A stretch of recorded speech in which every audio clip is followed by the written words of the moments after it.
Disinformation fuels racism, Islamophobia, and anti-immigrant sentiment.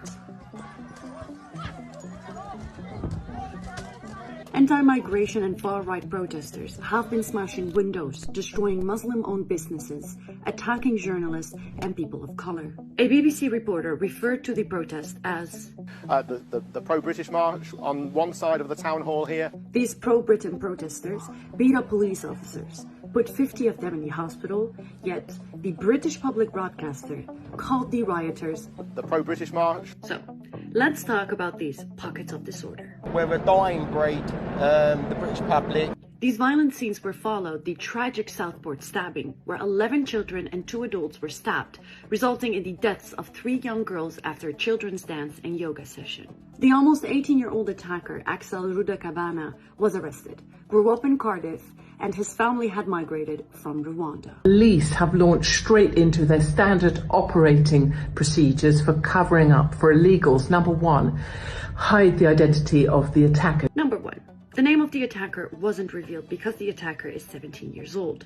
British law protects children under 18. Number 2, divert attention away. Say that he was from Cardiff. His name is Ali Al-Kati. Yeah, a very Welsh-sounding name. Rumours circulated incorrectly, named the attacker Ali Al-Shaqati, all without any official source. Others wrongly said that the attacker was Muslim, and figures like Andrew Tate falsely claimed that the suspect arrived in the UK on a small boat in 2023. In Tamworth, rioters then reacted by targeting a hotel housing asylum seekers, throwing projectiles, smashing windows, and setting fires. Tommy Robinson, whose real name is Stephen Yexley Lennon, a far-right anti-Islam campaigner, told his almost 900,000 ex-followers that this is, quote, more evidence to suggest Islam is a mental health issue rather than a religion of peace.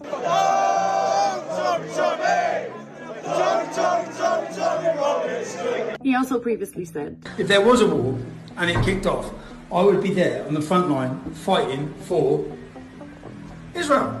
Supporters of the English Defence League, EDL, that Robinson co-founded, is known for prominently displaying Israeli flags at its rallies to symbolize opposition to Islam and align with pro-Israel sentiments. Mark Owen Jones, an associate professor of digital humanities of Northern West University in Qatar, said, So I tend to download tweets from Twitter or X, and what I do is I analyze all these posts to see who is spreading disinformation and to see what kind of disinformation or hate speech they're spreading.